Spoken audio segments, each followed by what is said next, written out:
একটু শেষ করার আগে যেমন আজকের এই পোস্টটা দেওয়ার আগে মানে আজকের এই লাইভের যখন আমি পোস্ট দিই তখনই একজন এসে চট করে নিচে কমেন্ট করলেন যে সোজা সাপটা উত্তর দেন আপনি হাদিস মানেন কিনা।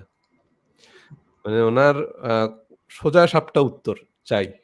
মানে এইটা আমাকে অনেকেই কমেন্ট করে, অনেকেই এক কথায় জানতে চায়। ভাই এটা এক কথায় জানতে চান কি কারণে? প্রথম কথা হলো যে আপনার হাদিস মানা না মানা সেটা নির্দিষ্ট করে কারো মানা না মানার উপর তো নির্ভর করে না। যে উনি হাদিস মানলে তাহলে আমাকে মানতে হবে আর উনি হাদিস না মানলে আমরাও মানব না। এরকম তো কোনো বিষয় না। আমি তো আর আপনার জন্য কোনো মানদণ্ড বা ক্রাইটেরিয়া না। আমাদের জন্য মানদণ্ড মানে আমরা যারা আ ইসলাম ধর্মাবলম্বী, আমরা যারা আল্লাহতে বিশ্বাস করি, আমরা যারা আ মানে কোরআনে বিশ্বাস করি, আমাদের জন্য মানদণ্ড বা ক্রাইটেরিয়া হচ্ছে কোরআন। কোরআনকে আল্লাহ ফুরকান বলেছেন। সো কোরআন হচ্ছে মানদণ্ড। কোরআন আমাদেরকে কি বলে সেটাই আমরা কোরআন এখন আপনাকে কোরআন থেকে ব্যাখ্যা দিতে হবে। যে কোরআন বা আল্লাহ এবং তার রাসূল এই যে হাদিসের যে কিতাবগুলো সেগুলোকে অনুমোদন দিয়েছে এবং সেগুলোকে অনুসরণ করতে বলছে। তাহলেই আমরা অনুসরণ করব। সেগুলোকে আমরা ধর্মগ্রন্থ হিসাবে মেনে নিব বা মেনে চলব, বিবেচনা করব। তো এই যে যারা এক কথায় জানতে চান যে এক কথায় বলেন আপনি হাদিস মানেন কিনা? আপনি নিশ্চিত থাকতে পারেন যে উনি হাদিস কি জিনিস এটাই জানে না। হাদিস কি খায় না মাথায় দেয় এটাই উনার কাছে পরিষ্কার না। উনি আরেকজনের কাছ থেকে শুনে, শুনে এসে এই পোদ্দারিগুলো করতেছে। কারণ উনি হাদিস তো দূরের কথা উনি কোরআনেরও ২ পৃষ্ঠা পড়ে দেখেনি। এ কারণে এটা হচ্ছে গিয়ে হয় যেটা সেটা হলো আপনার এই যে অন্ধত্ব মানুষের মধ্যে তৈরি হয়। মানে অশিক্ষা থেকে এক ধরনের আ মানে মানে আত্মবিশ্বাসের মতো একটা জিনিস তৈরি হয়। কিন্তু সেটা আত্মবিশ্বাস না, সেটা হচ্ছে গোঁড়ামি। এই গোঁড়ামি এবং কনফিডেন্স ২ এর মধ্যে পার্থক্য হচ্ছে কনফিডেন্স তৈরি হয় নলেজ থেকে। আপনি একটা জিনিস জানবেন সেখান থেকে আপনার মধ্যে একটা আত্মবিশ্বাস তৈরি হবে। আর না জানা থেকে এক ধরনের মানে ঘাড়তেড়ামি তৈরি হয় মানুষের মধ্যে সেটা হচ্ছে গোঁড়ামি মূলত। এটা অজ্ঞতা থেকে তৈরি হয়। সো যারা কোনোদিন কোরআন ২ পাতাও পড়ে দেখেনি, যারা কোনোদিন একটা মানে হাদিস কি, হাদিস সাহিত্যের ইতিহাস কি সে সম্পর্কে যাদের কোনই ধারণা নাই তারাই এসব কথা এসে বলে। যে আপনি বলেন আপনি হাদিস মানেন কিনা? আরে হাদিস মানেন মানে কি? ১ম আমি হাদিস সম্পর্কে আপনাকে কয়েকটা ইনফরমেশন দিই। তাহলে আপনি বুঝতে পারবেন হাদিস কি জিনিস। মানে উনারা যেটা বলতে চান যে কোরআনে তো আল্লাহ বলছে কুল আতিউল্লাহ ওয়ার রাসূল মানে আল্লাহ ও তার রাসূলের আনুগত্য করো। যে রাসূলের আনুগত্য করলো সে আল্লাহর আনুগত্য করো। তো আল্লাহর আনুগত্য মানে তো বুখারীর আনুগত্য না। আল্লাহর আনুগত্য মানে মুসলিম শরীফের আনুগত্য না। বা রাসূলের আনুগত্য মানে তো এই ইমাম আবু দাউদের আনুগত্য না। কারণ রাসূল এদেরকে অথরাইজ করে দিয়ে যায়নি। এই জিনিসগুলোই আমাদেরকে আগে বুঝতে হবে। যেমন ধরেন আল্লাহ বলছে আল্লাহর আনুগত্য করতে। এখন আমি কিতাব একটা লিখে যদি বলি যে এটা আল্লাহর কিতাব। তো আল্লাহ বলছে কুল আতিউল্লাহ। এখন আপনি যদি সেটাকে আল্লাহর কিতাব মনে করেন সাথে, সাথেই তো আপনি ফেরাউন নমরুদের মতো কাফের হয়ে যাবেন। তাই না? কারণ আরেকজন এসে কোন একটা কিতাব ধরিয়ে দিয়ে সেটাকে আল্লাহর কিতাব বললেই সেটা আমি আল্লাহর কিতাব হিসেবে মানতে বাধ্য না। ঠিক একই রকমভাবে একজন এসে আমাকে একটা কিতাব ধরিয়ে দিয়ে বলল যে এটা রাসূলের কথা। তো সেটাকে আমি রাসূলের কথা হিসেবে মানতে তো বাধ্য না। এখন আসেন হাদিসের ব্যাপারে আমি কয়েকটা তথ্য দিই। আমাদের বাংলাদেশ মাদ্রাসায় হাদিস কি আগে সেটা বুঝেন। যে আমরা হাদিসের যে সমালোচনাটা করতেছি সেটা আসলে কি? আপনি কোন একজন শাইখুল হাদিসকে জিজ্ঞেস করে এই ইনফরমেশন গুলো আ কনফার্ম হয়ে নিতে পারেন। আপনি আপনার আম এলাকায় যে মসজিদের আ ইমাম আছে ওনাকে জিজ্ঞেস করতে পারেন অথবা আপনার আ আ গ্রামে বা আপনার শহরে যে মাদ্রাসা আছে সেই মাদ্রাসার যিনি হেড মুহাদ্দিস ওনাকে জিজ্ঞেস করতে পারেন। ঝগড়া করার জন্য না, তর্ক করার জন্য যে জানার জন্য যে হুজুর আমার এই ইয়েস। ইনফরমেশন কিছু জানা দরকার। আপনি কি আমাকে এটা একটু কনফার্ম করবেন কিনা? তো আপনি একটু কনফার্ম করবেন।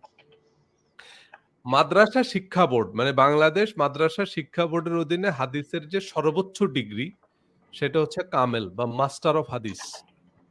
এবং বাংলাদেশ কওমি মাদ্রাসা মানে বাংলাদেশে যেসব কওমি মাদ্রাসা আছে সেখানে হাদিসের সর্বোচ্চ ডিগ্রি হচ্ছে দাওরায়ে হাদিস। এই দাওরায়ে হাদিস এবং আপনার কামেলে হাদিসের যে ৬ খানা কিতাব পড়ানো হয়, সেই ৬ টা কিতাব হচ্ছে বুখারী, মুসলিম, তিরমিজি, আবু দাউদ, নাসাই এবং ইবনে মাজাহ। এই 6টা কিতাব মানে হাদিসের যে সর্বোচ্চ ডিগ্রি বা হাদিসের যে সর্বোচ্চ পড়াশোনা তাতে 6টা কিতাব পড়ানো হয়। বুখারী, মুসলিম, তিরমিজি, আবু দাউদ, নাসাই এবং ইবনে মাজাহ। এমনকি এই 6টা কিতাবকে সুন্নি ইসলামের প্রধান 6টা হাদিস গ্রন্থ হিসাবে মনে করা হয়। মানে সুন্নি ইসলামের প্রধান 6টা হাদিস গ্রন্থ হচ্ছে এই 6টা কিতাব। এজন্য এগুলোকে একসাথে বলে সিয়ায়ে সিত্তা, আবার অনেকে এগুলোকে সিয়ায়ে সিত্তা না বলে কুতুবে সিত্তা বলে। মানে যাই হোক, ইদার ওয়ে এইটার অর্থ হচ্ছে মানে প্রসিদ্ধ 6টি কিতাব, মানে হাদিসের প্রসিদ্ধ 6 কিতাব। সিয়াহ মানে হলো 6, সিয়াহ শব্দের অর্থ হলো 6। সো সিয়ায়ে সিত্তা মানে সরি সিত্তা মানে হচ্ছে 6 আর সিয়াহ মানে হচ্ছে সহিহ। মানে তো কিছু কিছু মনে করেন যে এটা হচ্ছে হাদিসের 6টা সহিহ কিতাব, কিন্তু এর মধ্যে অবশ্য সবগুলো সহিহ হাদিসের কিতাব না। এই কারণে অনেকে এটাকে কারেকশন করে বলেন যে না এটা হচ্ছে কুতুবে সিত্তা। যেমন ডক্টর জাকির নায়েকও এটাকে সিয়ায়ে সিত্তা বলেন না, উনি এটাকে কুতুবে সিত্তা বলেন। যে কুতুবে সিত্তা মানে হচ্ছে এটা হাদিসের 6টা প্রসিদ্ধ কিতাব, মানে হাদিসের 6টা প্রধান কিতাব। সিত্তা মানে হচ্ছে 6, আর কুতুব মানে তো বুঝেনি কিতাব, কিতাবের বহু বচন হচ্ছে কুতুব। তো কুতুবে সিত্তা মানে এটা হচ্ছে সুন্নি ইসলামের প্রধান 6টা হাদিস গ্রন্থ। ওকে, এবার এই 6টা হাদিস গ্রন্থ সম্পর্কে আমি কয়েকটা ইনফরমেশন দিই। এই ইনফরমেশন গুলো আপনি বড় কোনো শাইখুল হাদিসের কাছ থেকে কনফার্ম করে নেবেন। এই যে 6টা হাদিস গ্রন্থ, এটা নামকরণ করা হয়েছে যারা এই হাদিস গ্রন্থগুলো সংকলন করছে সে সংকলক ইমামদের নামে। যেমন ইমাম বুখারী, ইমাম মুসলিম, ইমাম তিরমিজি, ইমাম আবু দাউদ, ইমাম নাসাই এবং ইমাম ইবনে মাজাহ। এই 6 জনের নামে সেই হাদিস গ্রন্থগুলো। ওকে, এই 6 জন সম্পর্কে আমি কয়েকটা ইনফরমেশন দিই। নাম্বার 1, এই 6 জন ইমাম এরা কেউ মানে এই 6 জনের জন্ম, এই 6 জন ইমামের জন্ম নবীজির ইন্তেকালের অন্তত 200 বছর পর। মানে এদের জন্মই হয়েছে 200 বছর পর। দ্বিতীয়ত, এরা কেউ মানে এদের কারো মাতৃভাষা আরবি না। এটা হচ্ছে এই 6 জন সম্পর্কে দ্বিতীয় গুরুত্বপূর্ণ তথ্য। এদের কারো মাতৃভাষা আরবি না। তৃতীয় গুরুত্বপূর্ণ প্রশ্ন, এরা কেউ আরব দেশের নাগরিক না। এরা আরব এরা হচ্ছে ইরান, আপনার আফগানিস্তান এবং তৎকালীন সোভিয়েত রাশিয়ার নাগরিক। এই 6 জনের কেউই আরব দেশের নাগরিক না। এবং ওনারা কোনো পূর্ববর্তী বই থেকে বা পূর্ববর্তী কোনো ম্যানুস্ক্রিপ্ট থেকে কোনো হাদিস কোট করেননি। ওনারা কোনো একজনের কাছ থেকে মানে ওরালি মানে ভার্বালি ওনারা একটা হাদিস শুনছেন। এখন যার কাছ থেকে উনি হাদিসটা শুনছেন তার তো আর নবীর সাথে দেখা হয়নি। উনি আবার আরেকজনের কাছ থেকে শুনছে, উনি আবার আরেকজনের কাছ থেকে শুনছে। এইভাবে প্রত্যেকটা হাদিস 6 থেকে 7 জনের বরাত দিয়ে ওনাদের কাছে পৌঁছাইছে। এখন আসেন, এই যে 6-7 জনের বরাত দিয়ে ওনারা এই হাদিসগুলো সংগ্রহ করলেন। এখন আ প্রথম কথা হলো যে ইমাম বুখারী যতগুলো হাদিস বর্ণনা করছে, এই হাদিসগুলো ওনারা যে বর্ণনা করছেন, যেমন ধরেন ইমাম বুখারী শরীফের মধ্যে প্রায় ৯,০০০ এর মতো হাদিস আছে। আ মতান্তরে ৭,০০০। মানে রিপিটেশন আছে। অনেক প্রকাশক আবার রিপিটেড হাদিসগুলো বাদ দিয়েছে। যে কারণে একেক প্রকাশনীর বুখারী শরীফে একেক রকম নাম্বার, একেক রকম অ্যামাউন্ট দেখবেন আপনারা। এটা ফিক্সড না। সো যাই হোক ৯,০০০ থেকে ৭,০০০ থেকে ৯,০০০ এরকম হাদিস আছে। বা ইমাম বুখারী আরো কিতাব লিখছে, আদাবুল মুফরাদ নামে আরেকটা হাদিসের কিতাব লিখছে। ওটা অবশ্য ছোট। ওটার মধ্যে ১৩০০ হাদিস আছে। এনিওয়ে, ইমাম বুখারী টোটাল যে হাদিস বর্ণনা করছে সেটা উনি মোর অর লেস ৪০,০০০ মানুষের সূত্রে বর্ণনা করছে। মানে এই হাদিসগুলোর মধ্যে টোটাল ৪০,০০০ লোকের ইনভলভমেন্ট আছে। এই ৪০,০০০ লোক মানে প্রত্যেকটা হাদিস ৬-৭ জনের মাধ্যমে উনার কাছে আসছে। নবীজির কাছ থেকে একজন শুনছে, উনার কাছ থেকে আরেকজন শুনছে, উনার কাছ থেকে আরেকজন শুনছে, উনার কাছ থেকে আরেকজন শুনছে। এখন হাদিস সহিহ না জাল, এটা বক্তব্য দিয়ে নির্ধারিত হয় না। হাদিসের স্টেটমেন্ট দিয়ে নির্ধারিত হয় না। এটা নির্ধারিত হয় হচ্ছে সনদ দিয়ে। হাদিস সহিহ না জাল এটা সনদ দিয়ে ঠিক হয়। সেই সনদটা কি? সেই সনদটা হচ্ছে যেই লোকগুলো এই হাদিসটা বর্ণনা করছে তারা প্রত্যেকে ঈমানদার হইতে হবে। মানে তাদের বিশুদ্ধ ঈমান আকীদা হইতে হবে। কারো যদি ঈমান আকীদায় ভেজাল থাকে তার হাদিস গ্রহণযোগ্য না। সেটা যত অথেন্টিক হাদিসই হোক, মানে বক্তব্য যত সহিহ হোক। কিন্তু সেই লোকটা মানে এই যে ৬ জনের মাধ্যমে আমার কাছে হাদিসটা আসছে এর মধ্যে একজন যদি প্রমাণ হয় যে তার আকীদা সহিহ না। আকীদা সহিহ না মানে সে হয়তো শিয়া, তার হাদিস গ্রহণযোগ্য না। বা সে আ তার আ মানে সে মুসলমান ঠিক আছে, কিন্তু তার আকীদায় বিশ্বাস আছে। যেমন ধরেন ওই যে এখন বলে না যে অমুকের আকীদা সহিহ না, অমুকে আহলে কোরআন, অমুকে মুতাজিলা ইত্যাদি হইলে তার হাদিস গ্রহণযোগ্য না। বিশুদ্ধ আকীদা হইতে হবে তার। মানে সে ঈমানদার হইতে হবে। তারপরে হইতেছে তার সত্যবাদিতা। মানে সে এমন হইতে হবে যে সে একটা মিথ্যা কথা বলবে এটা হইতেই পারে না। এরকম সত্যবাদী হইতে হবে। এরপর হচ্ছে যেটা সেটা হচ্ছে তার স্মৃতিশক্তি। তার স্মৃতিশক্তি হইতে হবে কম্পিউটারের মতো। যে নবীজি বলছে একটা সে অর্ধেক ভুলে গেছে এরকম লোকের হাদিস গ্রহণযোগ্য না। কারণ তাইলে তো আমাদের কাছে ভুল ইনফরমেশন পৌঁছাবে। কিন্তু এইভাবে ইমাম বুখারী ৪০,০০০ লোককে সার্টিফাই করছে যে এই ৪০,০০০ লোকের প্রত্যেকে ঈমানদার, এরা স্মৃতিশক্তি সম্পন্ন এবং এরা আ উম এই মানে এরা হচ্ছে সত্যবাদী। ১ম কথা হচ্ছে এই যে প্রক্রিয়া, এই প্রক্রিয়াটাকে কি আপনার কাছে বিজ্ঞানসম্মত কোনো প্রক্রিয়া মনে হয়? এটা অবৈজ্ঞানিক। মানে এটা অবৈজ্ঞানিক বলতেছি কি আমি আপনাকে একবারে আমার একটা চ্যাপ্টারেই আলোচনাই করছি যে হাদিস সত্যায়নের অবৈজ্ঞানিক, অবাস্তব, অসম্পূর্ণ এবং অন-ইসলামিক পদ্ধতি। কেন অবৈজ্ঞানিক সেটাও আমি বলি। অবৈজ্ঞানিক এর কারণ হচ্ছে মানে বৈজ্ঞানিক বলতে আমি ফিজিক্স, কেমিস্ট্রি বুঝাচ্ছি না। কোন কলকব্জা জাতীয় ইঞ্জিনিয়ারিং এসব বুঝাচ্ছি না। বৈজ্ঞানিক পদ্ধতি মানে হচ্ছে যেটা পরীক্ষিত প্রমাণিত পদ্ধতি। যেটা দেশ, জাতি, ভাষা, সভ্যতা সবাই আ গ্রহণ করছে এরকম একটা পদ্ধতি। যেটা পরীক্ষিত প্রমাণিত পদ্ধতি যে না এই পদ্ধতি কাজ করে। যেমন ধরেন চিকিৎসা বিজ্ঞান। এখন চিকিৎসা বিজ্ঞান যে এই একটা রোগ হলে সেটার এই চিকিৎসা। এইটা ইন্ডিয়ায় যেরকম পাকিস্তানেও কিন্তু একই রকম। এটা ইসরায়েলে যেমন ফিলিস্তিনেও কিন্তু একই রকম। এটা আমেরিকায় যেভাবে চিকিৎসা হয় রোগের, রাশিয়াতেও কিন্তু একইভাবে চিকিৎসা হয়। কারণ কি? এটা পরীক্ষিত পদ্ধতি। এটা একটা প্রমাণিত পদ্ধতি। এবং চিকিৎসা বিজ্ঞানে মুসলমানরা অবদান রাখছে সেটা কিন্তু পশ্চিমারা গ্রহণ করছে। যে কারণ এটা বিজ্ঞান, এটা প্রমাণিত পদ্ধতি। গণিত, মুসলমানরা গণিতে অবদান রাখছে। এখন এটা পশ্চিমারাও কিন্তু অ্যাকসেপ্ট করছে। কিন্তু হাদিস শাস্ত্রের মতো এরকম একটা শাস্ত্র অমুসলিম বিশ্ব তো দূরের কথা মুসলিম বিশ্বেই নাই। এটার কোনো নজির নাই। মানে আমরা এই পদ্ধতিতে অতীতের কোনো তথ্য, অতীতের কারো কোনো বক্তব্য সত্যায়নের এহেন পদ্ধতি সারা পৃথিবীতে নজিরবিহীন। আপনি দেখবেন বাংলাদেশের ইতিহাস আছে। তারপরে পৃথিবীর সব দেশ, জাতি, ভাষা, সভ্যতার ইতিহাস আছে। হ্যাঁ, ইতিহাসকে কেউ চিরন্তন সত্য মনে করে না। ইতিহাস যারা লিখেছেন তারা এমন দাবি করেনওনি যে আমাদের কিতাবে যা লেখা আছে তা যদি কেউ বিশ্বাস না করে তাহলে সে মুনকারিনে ইতিহাস তাকে ১০০ টা দোররা মারতে হবে এরকম কথা কোনো ইতিহাসবিদ বলেননি। কিন্তু ইতিহাসবিদরা বিভিন্নভাবে তথ্যের সত্যতা যাচাই বাছাই করেন সেটাকে বলে হিস্টোরিওগ্রাফি। মানে সেটা ঐতিহাসিক কোনো তথ্য সত্যায়নের একটা পদ্ধতি আছে। ইতিহাসবিদরা সেটা যাচাই বাছাই করেন কোনো প্রত্নতাত্ত্বিক নিদর্শন আছে কিনা, কোনো বৈজ্ঞানিক আরো কোনো এভিডেন্স আছে কিনা ইত্যাদি, ইত্যাদি বিভিন্ন সূত্র থেকে উনারা ক্রস চেক করে তারপরে ইতিহাসের কিতাব লেখেন। পরবর্তীতে আবার ঐতিহাসিকরা যদি সেই তথ্যে কোনো ভুল-ভ্রান্তি পান উনারা আবার বলেন যে, "না, আগের কিতাবে উনি যে ইতিহাসটা লিখছেন এই তথ্যটা সত্য না।" উনি আবার সেটাকে নতুন সংস্করণ বের করেন। নতুন করে আবার সেটাকে চ্যালেঞ্জ করে।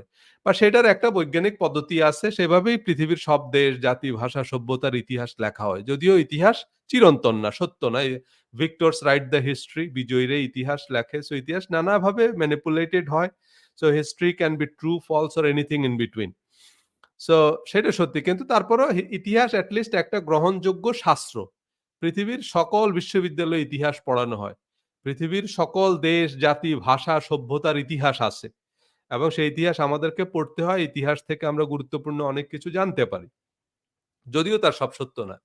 কিন্তু হাদিসের মতো এরকম একটা শাস্ত্র অন্য কোনো বাংলাদেশের কোনো হাদিস নেই। আপনি আ বঙ্গবন্ধু, জিন্নাহ, নেহেরু, তারপরে হচ্ছে ধরেন এই যে আ জর্জ ওয়াশিংটন, ম্যান্ডেলা এদের সবার জীবনী আছে। কিন্তু এদের কারো হাদিস নেই। আপনি সক্রেটিস, অ্যারিস্টটল তাদেরও জীবনী আছে। কিন্তু তাদের কারো হাদিস নেই কিন্তু। তাই না? আপনি কখনোই এরকম কোন শাস্ত্র শুনবেন না যে আ ভাই মতিয়া চৌধুরী থেকে বর্ণিত, তিনি তোফায়েল আহমেদ থেকে শুনেছেন, তিনি হান্নান শাহ থেকে শুনেছেন, তিনি তাজউদ্দিন আহমেদ থেকে শুনেছেন যে বঙ্গবন্ধু বলেছেন। এরপরে একজন ধরেন হাদিস শাস্ত্রবিদ এসে বলবেন যে না এই হান্নান শাহ উনি তো ফাসেক, উনি পরবর্তীতে বিএনপিতে যোগ দিছে, তার হাদিস এ সরকারের আমলে চলবে না।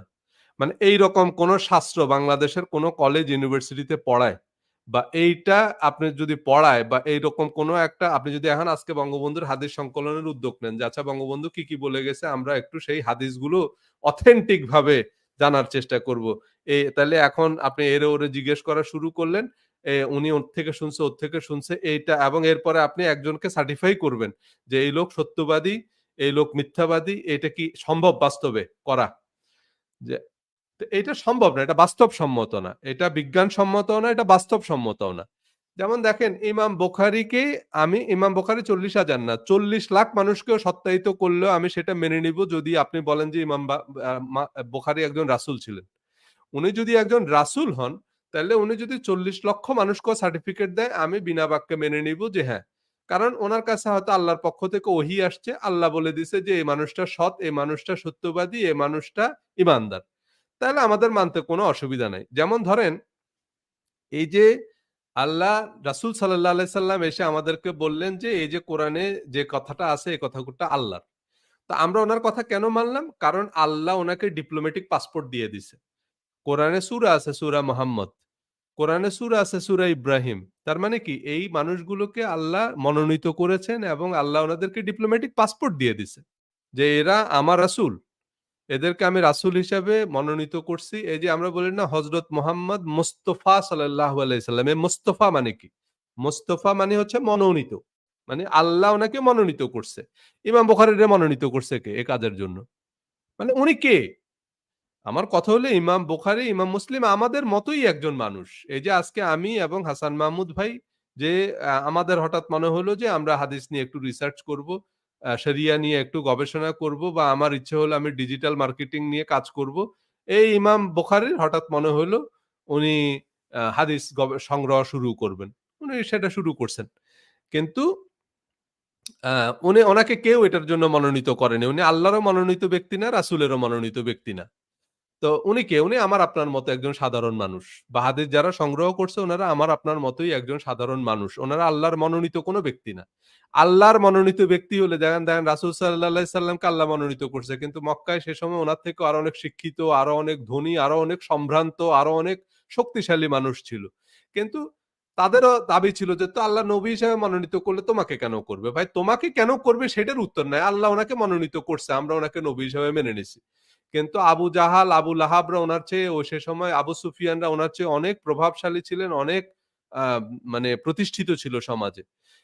আল্লাহ যদি ইমাম বুখারীকে মনোনীত করতে আমার উনার কথাগুলোকে নবীর কথা হিসেবে মেনে নিতে আর কোন দ্বিধা-দ্বন্দ্ব থাকতো না। সেখানে যাই বলছে সেটা আমরা মেনে নিতাম। কিন্তু কথা হলো আল্লাহ উনাকে মনোনীত করেননি। উনি আমার আপনার মতোই একজন সাধারণ মানুষ। উনি কিভাবে ৪০,০০০ মানুষকে সত্যায়িত করে যে এই মানুষগুলো বিশ্বস্ত, এই মানুষগুলো ঈমানদার, এই মানুষগুলো আর একটা মানুষের ঈমান, আকীদা, একটা মানুষের সত্যবাদিতার গ্যারান্টি তার ওয়াইফ ও তো দিতে পারবে না। ২৫ বছর একসাথে সংসার করার পরে তারপরে ডিভোর্স হয়। তারপরে সেই লোকের যাবতীয় আ স্ক্যান্ডাল বের হয়। তো সে এক ছাদের নিচে, এক ল্যাপের নিচে ২৫ বছর থাকার পরে একজন আরেকজন সম্পর্কে বলতে পারে না নিশ্চিত করে যে সে আমার সাথে যতগুলো কথা বলছে সব সত্যি বলছে। বলেন আপনারা এই যে কথা আমার আলোচনা শুনতেছেন। ধরেন আপনারা এখানে কয়েক হাজার মানুষ এই আলোচনাটা শুনতেছেন। আপনারা বলেন তো আপনাদের যে স্পাউস আছে তার সম্পর্কে আপনি নিশ্চিত করে বলতে পারবেন যে সে আপনার সাথে যতগুলো কথা বলছে এ পর্যন্ত সত্য কথা বলছে। সে ১০০ ভাগ ঈমানদার, ১০০ ভাগ মানে এটা কি কোন মানুষের পক্ষে নিশ্চিত করে বলা সম্ভব নাকি? আর উনি এমন মানুষদের সম্পর্কে বলতেছে যেসব মানুষের সাথে উনার জীবনে দেখাও হয়নি। উনার জন্মের আগে তারা মারা গেছে। সেসব মানুষদের সম্পর্কে উনি গ্যারান্টি ওয়ারেন্টি দিচ্ছে। এটা অ্যাবসার্ড, এটা অবাস্তব এবং এটা একই সাথে অন-ইসলামিকও। অন-ইসলামিক কেন বলতেছি আমি? অন-ইসলামিক বলতেছি আমি এ কারণে, কারণ হচ্ছে এইটা কোনো মানুষকে আপনি ইমানদারের সার্টিফিকেট দেওয়াও ইসলাম সম্মত না। একই রকমভাবে কোনো মানুষকে আপনি মিথ্যাবাদী বলাটাও ইসলাম সম্মত না। কারণ হচ্ছে আপনি আরেকজনের চরিত্র হনন করবেন কেন? ইসলামে কারো চরিত্র হনন করার কোনো পারমিশন আপনাকে দেয় না। সে ঈমানদার হোক, সে মিথ্যুক হোক, সে প্রতারক হোক। আপনি আপনি কারো চরিত্র সম্পর্কে তো এরকম চরিত্র হনন তো করতে পারেন না। কিন্তু যেই হাদিসগুলোকে জাল বলছে, যেমন ধরেন ইমাম বুখারী অনেক হাদিস ৬ লাখ হাদিস উনি সংগ্রহ করছে, কিন্তু ওনার কিতাবে আছে ৭,০০০ এর মতো হাদিস। বাকি হাদিসগুলো যে উনি একসেপ্ট করেননি, সেটা কেন করেননি সেটার ব্যাখ্যা হিসেবে উনি কিন্তু কিছু মানুষের এরকম চরিত্র সম্পর্কে বলে গেছে যে, এ লোক মিথ্যুক ছিল, এ লোক প্রতারক ছিল, এ লোক বাটপার ছিল, এ লোক ধোঁকাবাজ ছিল। এইরকম কথাগুলো ওনারা বিভিন্ন লোক সম্পর্কে বলে গেছে। পয়েন্ট টু বি নোটেড, যে মানুষগুলো সম্পর্কে তারা মুনাফিক বলছে, যে মানুষগুলোকে তারা মিথ্যুক বলছে, যে মানুষগুলোকে তারা প্রতারক বলছে, এই মানুষগুলো কিন্তু সাহাবী তাবেঈদের যুগের মানুষ। তাই না? এখন কথা হচ্ছে যেটা, সেটা হচ্ছে আপনি বুখারী শরীফ পড়ে সেই হাদিসগুলোকে জাল বলতেছেন, সেই মানুষগুলোকে আপনি তাদেরও একই কথাগুলো আপনি বলতেছেন যে সে মিথ্যুক ছিল। যেমন ধরেন আব্দুল্লাহ ইবনে উবায়ের কথা বুখারী শরীফে লেখা আছে যে সে মুনাফিক ছিল। আচ্ছা, ১ম কথা হচ্ছে যে দেখেন, আমি এটা তাই করা আমার কাজ না। কারণ আব্দুল্লাহ ইবনে উবায়ের নাম আমার না জানার কোনো দরকার নেই। আব্দুল্লাহ ইবনে উবায়ের সম্পর্কে আমাকে কোনো কিছুই জিজ্ঞেস করবে না। আপনি বলেন যে আমাকে আব্দুল্লাহ ইবনে উবায় সম্পর্কে কোথায় জিজ্ঞেস করা হবে? কবরে জিজ্ঞেস করা হবে? হাসরে জিজ্ঞেস করা হবে? না পুলসিরাতের গোড়ায় জিজ্ঞেস করা হবে? কোথায় আমাকে আব্দুল্লাহ ইবনে উবায় মুনাফিক ছিল না ঈমানদার ছিল এই প্রশ্ন আমাকে করা হবে কোথাও? কোথাও করা হবে না। সো আমার আব্দুল্লাহ ইবনে উবায় মুনাফিক ছিল কিনা সেটা জানার দরকার নেই। বাট বুখারী শরীফে হাদিস আছে আব্দুল্লাহ ইবনে উবায় মুনাফিক ছিল। ওকে, ভালো কথা। সেটা আমরা ওয়াজে বলে বেড়াচ্ছি আব্দুল্লাহ ইবনে সাবা মুনাফিক ছিল। আব্দুল্লাহ ইবনে উবায় যখন মারা যায়, আব্দুল্লাহ ইবনে উবায়ের জানাজা কিন্তু রাসূল সাল্লাল্লাহু আলাইহি ওয়াসাল্লাম নিজে পড়াইছে। এবং আব্দুল্লাহ ইবনে উবায়ের কে কবরস্থ করা হইছে রাসূল সাল্লাল্লাহু আলাইহি সাল্লামের একটা জুব্বা দিয়ে। মানে রাসূল সাল্লাল্লাহু আলাইহি সাল্লামের একটা জামা দিয়ে কাফন বানিয়ে আব্দুল্লাহ ইবনে উবায়কে কবর দেয়া হইছে। এখন আপনি এসে আজকে বলতেছেন যে আব্দুল্লাহ ইবনে উবায় মুনাফিক ছিল। কালকে হাসরের ময়দানে আপনাকে যদি দাঁড়ায় জিজ্ঞেস করে যে আব্দুল্লাহ ইবনে উবায় মুনাফিক ছিল, তুমি কেমনে জানো? ভাই মুনাফিক কে সেটা তো একমাত্র আল্লাহ ছাড়া রাসূল সাল্লাল্লাহু আলাইহি সাল্লামও জানেন না। এটা কোরআনে বলা আছে পরিষ্কার করে যে তোমার আশেপাশে বহু লোক মুনাফিক আছে, কিন্তু তুমি তাদের সম্পর্কে জানো না, আমি তাদের সম্পর্কে জানি। তার মানে নবীর আশেপাশে কারা মুনাফিক সেটা সম্পর্কে আ মানে আমরা জানি না, আল্লাহ জানেন একমাত্র। আমাদের পক্ষে এটা জানা সম্ভব না। কে ঈমানদার কে মুনাফিক এটা আল্লাহ জানে। আমি যাকে বলতেছি, যেমন ধরেন একটা হাদিস, আপনারা এই জাল হাদিসের কিতাব যদি পড়েন, আব্দুল্লাহ জাহাঙ্গীর স্যারের বই আছে একটা হাদিসের নামে জালিয়াতি, ওইটা জাল হাদিসের কিতাব। তো সেখানে গেলে দেখবেন এরকম একটা হাদিস আছে, হাদিসটা একবারে অথেন্টিক, মানে স্টেটমেন্ট অথেন্টিক। স্টেটমেন্টটা হচ্ছে এরকম যে রাসূল সাল্লাল্লাহু আলাইহি সাল্লাম বলেছেন যে তোমরা আল্লাহর সাথে শরীক করবে না আর মানুষের ক্ষতি করবেন না। আচ্ছা, আপনি বলেন আমাদের নবীজি এই কথা বলতে পারেন কিনা? উনি বলছে যে আল্লাহর সাথে শরীক করবে না আর মানুষের ক্ষতি করবে না। এই কথাটা নবী বলতে পারেন তো। শুধু পারেন না। এই যে আওয়ামী লীগের লোকদের স্লোগান আছে জয় বাংলা, জয় বঙ্গবন্ধু। যে আওয়ামী লীগ করে সে উঠতে বসতে সকাল সন্ধ্যায় জয় বাংলা, জয় বঙ্গবন্ধু বলে। আমাদের নবীজির এরকম একটা স্লোগান ছিল, উনি উঠতে বসতে যখন যেখানে যারে দেখতেন এই কথাটা বলতেন। যে এক আল্লাহর সাথে শরীক করবে না আর হইতেছে মানুষের ক্ষতি করবে না। এটা ছিল উনার স্লোগান। সেখানে এই হাদিসটাকে জাল হিসাবে ক্যাটেগরাইজ করছে। কেন? কারণ সেই হাদিসের একজন বর্ণনাকারী মোহাম্মদ বিন জিয়াদ। এই মোহাম্মদ বিন জিয়াদ সম্পর্কে ইমাম আহমদ ইবনে হাম্বল বলছে যে এই মোহাম্মদ বিন জিয়াদ ছিল মিথ্যুক, সে ছিল চোখ ট্যাগরা, সে ছিল হাদিস জালকারী। তাহলে এখন চিন্তা করেন এইজন্য এই হাদিসটা জাল। এই হাদিসটা রিজেক্টেড। স্টেটমেন্ট কিন্তু ঠিক আছে। এই কথা নবীজি বলছে বা এই কথা নবীজি বলতে পারে। কিন্তু এই হাদিসটা নেওয়া হয়নি, কারণ হাদিসের একজন বর্ণনাকারী মিথ্যুক, হাদিস জালকারী এবং চোখ ট্যাগরা। চোখ ট্যাগরা কেন ইনসিডেন্ট এটাও আপনাকে বলি। চোখ ট্যাগরা লোকের কোনো হাদিস গ্রহণযোগ্য না। এটা আরো একটা ভয়াবহ, এটা একটা চিন্তা করেন। তার মানে কি একটা মানুষের চোখের সমস্যা এটা তার একটা ফিজিক্যাল ডিফেক্ট। হ্যাঁ? এখন একটা মানুষের কারো পায়ের সমস্যা হয়, কারো কানের সমস্যা হয়, কারো মাথায় চুলের সমস্যা হয়। এটা নিয়ে কথা বলে এটা তো বডি শেমিং। কিন্তু হাদিসবিদরা কোন মানে কারো যদি চোখের সমস্যা থাকে তার হাদিস গ্রহণযোগ্য না। এবং এইজন্যই আপনি দেখবেন এই যে আমাদের আব্বাসী হুজুর, আব্বাসী হুজুরের একটু চোখের সমস্যা আছে। এই কারণে ওই যে আলে হাদিসের লোকরা আবার তারে বলে যে কানা দজ্জাল। আবার আব্বাসী সাহেব আবার উনার এই চোখের এই ডিফেক্টটা ঢাকার জন্য সানগ্লাস পরে থাকে বেশিরভাগ সময়। ওয়াজেও দেখবেন যে উনি সানগ্লাস পরে থাকে। তাহলে এই চোখ টেরা যারা তাদেরকে কেন বলা হয়? কারণ হাদিসে আছে দজ্জালের এক চোখ কানা হবে। এই কারণে তারা কোন কানা লোক মানে কারো যদি চোখের সমস্যা থাকে তার হাদিস গ্রহণ করে না। বলে যে না এই আরে এক চোখ দজ্জালের চোখ কানা থাকবে। তাই বলে একটা মানুষের চোখ কানা থাকলে সে দজ্জাল নাকি? এটা কোন কথা হইল? এইটা হচ্ছে আমাদের হাদিস সংগ্রহকারীদের জাজমেন্ট। আচ্ছা, এরপরে আসেন এখন এই যে আপনি একবারে কি বলে যায়? একেবারে টেক্সট বুকের মধ্যে লিখে দিলেন, এটা প্রজন্ম থেকে প্রজন্মে তামাম বিশ্ববাসী এই কথাটা পড়তেছে যে মোহাম্মদ বিন জিয়াদ মিথ্যুক ছিল, হাদিস জালকারী ছিল, চোখ ট্যাগরা ছিল তার। তার মানে এই একটা লোককে প্রজন্ম থেকে প্রজন্মে আপনি কি পরিমাণ আ মানে অসম্মানিত করতেছেন। তো কালকে কেয়ামতের মাঠে সেই লোক যদি উঠে বলে যে, "আল্লাহ এই প্রজন্ম থেকে প্রজন্ম তামাম বিশ্ববাসীর সামনে এরা আমাকে মিথ্যুক বলছে, হাদিস জালকারী বলছে, প্রতারক বলছে, আমাকে চোখ ট্যাগরা বলছে।" তা আপনাকে যদি কালকে আল্লাহ জিজ্ঞেস করে যে, "আচ্ছা, মোহাম্মদ বিন জিয়াদ যে মিথ্যুক ছিল, হাদিস জালকারী ছিল, মুনাফিক ছিল, তুমি কেমনে জানো?" তা আপনি বলবেন যে এটা আ এরা কোন শায়খুল হাদিসকে জিজ্ঞেস করবেন।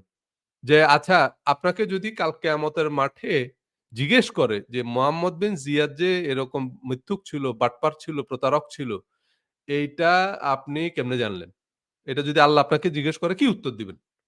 তো তখন আপনি বলবেন যে এটা আমর ইবনে হাম্বল বলছে। তো আমর ইবনে হাম্বল যে সত্যক ছিল আপনি কেমনে জানেন? আমর ইবনে হাম্বল যে ঈমানদার ছিল, উনি যে সত্যবাদী ছিলেন এটা আপনি কেমনে নিশ্চিত হলেন? কারণ আপনার জন্মের ১০০০ বছর আগে মানুষগুলো মারা গেছে।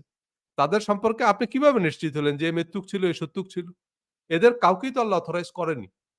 সো তার মানে কি এই যে এটা কোন ইসলাম সম্মত পদ্ধতি না। কিন্তু আমাদের এই পদ্ধতির মধ্যে কেন যাইতে হইল?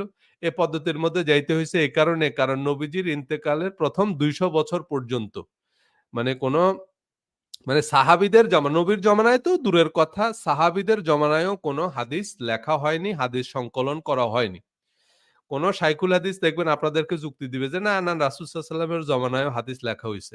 সেক্ষেত্রে আপনি বলবেন যে, ভাই হাদিসের প্রধান কিতাব যে ৬ টা বুখারী, মুসলিম, তিরমিজি, আবু দাউদ, নাসাই, ইবনে মাজাহ এগুলো তো হাদিসের প্রধান কিতাব। এটা কোন আগে শাইখুল হাদিসের কাছ থেকে আগে কনফার্ম হয়ে নিবেন। যে আপনি একটু বলেন যে হাদিসের এই যে ৬ টা কিতাব এগুলোই তো প্রধান ৬ টা কিতাব। এই ৬ টা কিতাব থেকে আপনি আমাকে একটা হাদিস বলেন যেটা রাসূল সাল্লাল্লাহু আলাইহি ওয়াসাল্লামের সময়কালে লেখা হইছে। সেই হাদিস নম্বরটা আগে একটু শাইখুল হাদিসের কাছ থেকে শুনে নিবেন। বুখারী, মুসলিম, তিরমিজি, আবু দাউদ, নাসাই, ইবনে মাজাহ তো দূরের কথা, মুসনাদ আহমদ, মুয়াত্তা মালিক, বাইহাকি, সহিহ ইবনে হিব্বান যত হাদিসের কিতাব আছে, মেশকাত তারপরে হচ্ছে আপনার এই আ কি বলা যায়? এই যে রিয়াদুস সলিহিন যত হাদিসের কিতাব আছে মিক্সড, সংকলিত, প্রধান, অপ্রধান যত হাদিস গ্রন্থ আছে এর মধ্যে আপনি একটা হাদিস দেখাতে পারবেন না যেটা রাসূল সাল্লাল্লাহু আলাইহি ওয়াসাল্লামের সময়কালে লেখা হইছে। তো রাসূল সাল্লাল্লাহু আলাইহি ওয়াসাল্লামের সময়কালে লেখা হইছে, সেই হাদিস নাই। তো সেই হাদিস না থাকলে আমার জানা আপনি আমার যে হাদিস ধরায় দিতেছেন আমি বলতেছি এগুলার মধ্যে ঝামেলা আছে। আপনি আমাকে অমলক্কির গুণগান বলতেছেন। আমি বলতেছি যে ভাই আপনি যে হালুয়াটা আমাকে ধরায় দিছেন ওর মধ্যে অমলক্কি নাই। আপনি আমাকে অমলক্কির গুণগান, নবীর কথা বলতেছেন। নবীর আনুগত্য করতে হবে, নবীর এই করতে হবে, নবী ঠিক আছে সব। কিন্তু আপনি আমাকে যেগুলা ধরায় দিতেছেন এগুলার মধ্যে নবী নাই। এগুলা নবীর জীবদ্দশায়ও লেখা হয় নাই। নবী এগুলা লিখতে কাউরে পারমিশনও দেয় নাই। ২-১ জন লিখছিল। হাদিসের কিতাবেই আছে নবী সেগুলো পুড়ায় ফেলতে বলছে এবং সাহাবীরা সেগুলো পুড়ায় ফেলছে। সেসব হাদিসের কোনো অস্তিত্ব নাই। এবং সেটা বুখারী মুসলিমের কিতাবেই আছে। তো এই হাদিসটা জানার পরে তো উনাদের উচিত ছিল যেটা সেটা হলো এই হাদিস সংগ্রহ বন্ধ করা। এবং এটা উনাদের দোষ দিয়েও লাভ নাই। কারণ হচ্ছে যেটা সেটা হলো এই বুখারী শরীফও কিন্তু ইমাম বুখারী লিখে যায়নি। ইমাম বুখারীর ইন্তেকালের অন্তত প্রায় ৭০০ বছর পরে এই বুখারী শরীফ লেখা হইছে। এই বুখারী শরীফ উনি লিখে যায়নি। সো এখন উনিও যদি কেয়ামতের মাঠে উঠে বলে যে, "না আমি তো এইসব কিতাব লিখি নাই। এগুলো উনারা আমার নামে বানাইছে। আমি আমার কিতাবের মধ্যে আমি এসব হাদিস সংগ্রহ করি নাই, আমি এসব হাদিস বর্ণনাও করি নাই।" এটা যদি বলে আপনি কোথায় যাবেন? তার মানে আপনি বুখারীর নাম দিয়ে যেটা আমাকে ধরায় দিচ্ছেন সেটার সাথেও হয়তো ইমাম বুখারীর কোনো সম্পৃক্ততা নাই। এ কারণে আমি ইমাম বুখারীকেও দোষারোপ করতে পারি না যে উনি ইচ্ছাকৃতভাবে এটা করছে বা উনি আদৌ করছে কিনা সেটাও আমরা জানি না। সো কথা হচ্ছে যেটা তার মানে কি এটা তো এটার মধ্যে যে একটা ফিশি ব্যাপার আছে সেটা তো সবাই পরিষ্কার বুঝতেছেন। সেই কথাগুলোই আমরা বলতেছি। যে রাসূল সাল্লাল্লাহু আলাইহি সাল্লাম এগুলো লিখতে বলেননি এবং উনি এগুলা পুড়ায় ফেলতে বলছেন। এখন যেমন ধরেন সহিহ হাদিস অনেকে বলে যে আপনি কি হাদিস মানেন? ভাই আমি যদি হাদিস মানি, প্রথম হাদিস মানতে গেলে আমাদের যে কাজটা করতে হবে সেটা হলো দুনিয়াতে যত হাদিস গ্রন্থ আছে সেগুলো সব একসাথে করে পড়ায় ফেলতে হবে। এটা আমরা যদি হাদিস মানতে যাই তাহলে প্রথম আমাদের এই হাদিসটা মানতে হবে। কারণ হাদিসের কিতাবে পরিষ্কার করে লেখা আছে যে তোমরা আমার থেকে কোরআন ছাড়া আর যা কিছু লিখছো সব পড়ায় ফেলো। তো কোরআন ছাড়া আর যেখানে যত কিছু আছে সব এক জায়গায় করেন, এক জায়গায় করে আগে এগুলো সব আগুন দিয়ে পোড়ায় ফেলেন। এটা হলো হাদিসের প্রথম আমল। কারণ এই আমলটা আবার সাহাবীরা করছেও। হযরত আবু বকর, হযরত ওমর, খোলাফায়ে রাশিদিন এইসব হাদিস সব জড়ো কইরা পোড়ায় ফেলছে। সো আমাদেরও এইসব হাদিসের কিতাব এটা যদি আমরা হাদিস মানতে যাই তাহলে ১ম এ আগে হাদিস সব পড়াইতে হবে। কারণ এটা হাদিসের কিতাবে লেখা আছে। হ্যাঁ? কোন শায়খুল হাদিস যদি এ বিষয়ে কোন কাউন্টার দেয় তাহলে সেটার উত্তর দিতে পারেন, আমি সেটার পাল্টা উত্তর দিব। কিন্তু এগুলো হাদিসের কিতাবে আছে। সো এজন্যই আমি বলব যে আপনারা কোরআন পড়েন, হাদিস পড়েন, পড়লেই আপনারা বুঝবেন। আল্লাহ বলছে কোরআনে যে তারা কি কোরআন ছাড়া আর অন্য কিতাবগুলো পড়ে না? পড়লে তারা অবশ্যই সেটার মধ্যে বৈপরীত্য দেখত। আপনি হাদিস পড়েন, পড়লেই দেখবেন উল্টা-পাল্টা। এখান দিয়ে এই কথা বলছে, ওখান দিয়ে তার উল্টা কথা বলছে। আগা নাই, মাথা নাই এগুলোর মধ্যে প্রচুর অ্যানোমালিজ আছে। সো সেজন্যই আমাদের ওই যে বললাম ফরকান ক্রাইটেরিয়া কি? কোরআন। কোরআন হচ্ছে সত্য মিথ্যার পার্থক্যকারী। ফরকান বলে এটাকে। ফরকান। কোরআনকে কেন ফরকান বলে? ফরকান মানে হচ্ছে এই কোরআন দিয়ে যখনই আপনি ধরবেন কোরআন বলে দিবে। এটা আ থার্মোমিটার। এইটা আপনার পুরা রেজাল্ট দিয়ে দিবে যে এইটার এই হাদিস কতখানি সহিহ না ক এ এ এটা কে বলছে, কারা বলছে, কেন বলছে আমার এটা জানার দরকার নেই। কোরআন বলতে আপনি হাদিসের কিতাবে লিখে রাখছেন এই হাদিস জাল। যে রাসূল সাল্লাল্লাহু আলাইহি ওয়াসাল্লাম বলছে যে তোমরা আল্লাহর সাথে শরিক করো না আর মানুষের ক্ষতি করো না। আপনি বলতেছেন এই হাদিস জাল কিন্তু কোরআন বলতেছে এই হাদিস সহিহ। কোরআন বলতেছে, "আরে তুমি মোহাম্মদ বিন জিয়াদ মিথ্যুক ছিল না প্রতারক ছিল এটা তোমার জানার দরকার নেই।" কোরআন বলতেছে এটা সহিহ হাদিস। কারণ রাসূল সাল্লাল্লাহু আলাইহি ওয়াসাল্লাম বলছে জীবনে অসংখ্যবার বলছে। কারণ এর কথা কোরআনে বলা আছে। কোরআনে এই কথা বারবার করে বলা আছে যে তোমরা আল্লাহর সাথে শরিক করো না। তোমরা মানুষের ক্ষতি করো না। মানুষের না একটা পশু-পাখিরও আপনি ক্ষতি করতে পারবেন না। তো সেখানে মানুষের ক্ষতি আপনি কেন করবেন? তো এই কথা কোরআনেই বলা আছে। কোরআন বলতেছে এই হাদিস সহিহ। কিন্তু আপনি এটারে লাল দাগ দিয়ে দিছেন এটা যে হাদিস জাল। আপনার এই লাল দাগও আমি নেব না, আপনার সবুজ দাগও আমি নেব না। আমি আগে দেখব কোরআন কি বলতেছে। সেই হচ্ছে গিয়ে বিষয়। তো যাই হোক অনেক আলোচনা করলাম। আমাদের হাসান মাহমুদ ভাই খুব চমৎকার করেই ব্যাখ্যা করলেন হাদিস থেকে উনি দারুণ কতগুলো উদাহরণ দিয়েছেন। যাই হোক পরবর্তীতেও যারা এই আলোচনাটা শুনবেন তাদের জন্য গুরুত্বপূর্ণ কিছু রেফারেন্স থাকলেও আপনারা এই আলোচনাটা শেয়ার করবেন।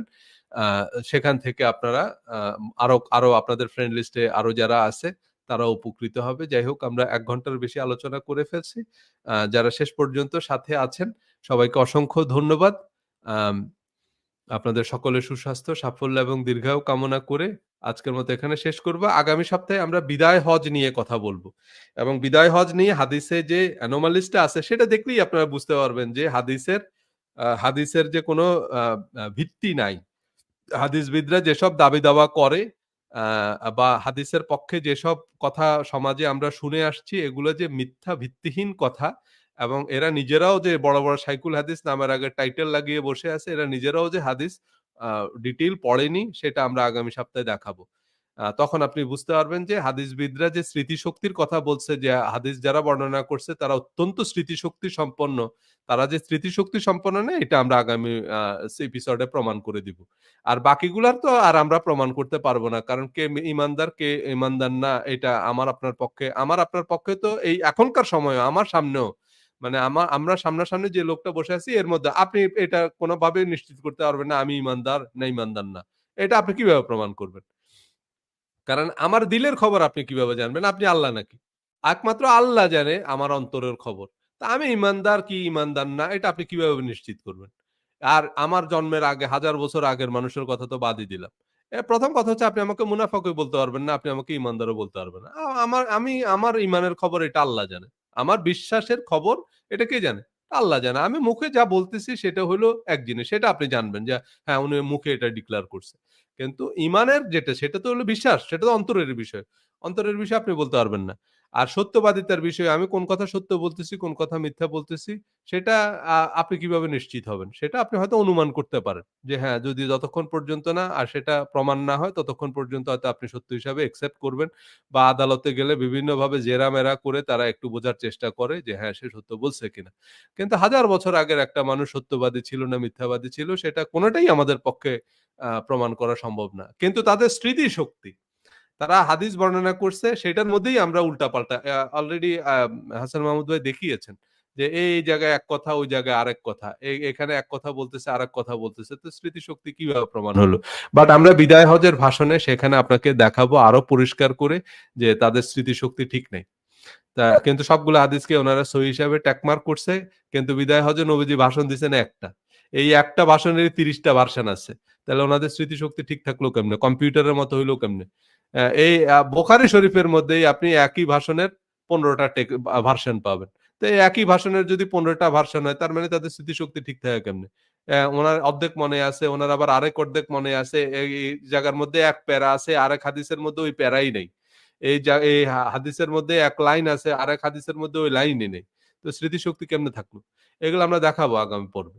আগামী পর্বে আমরা বিদায় হজ নিয়ে কথা বলব। তাইলে আপনি বুঝবেন যে রাসূল সাল্লাল্লাহু আলাইহি ওয়াসাল্লাম কি বলে গেছে এবং হাদিস মানলেই আপনার বললাম না, হাদিস মানলে সবার আগে এই হাদিসের কিতাব সব জড়ো কইরা এগুলারে পোড়াইতে হবে। যদি এগুলা রাসূল সাল্লাল্লাহু আলাইহি সাল্লামের নাম দিয়ে চালাইতে যান।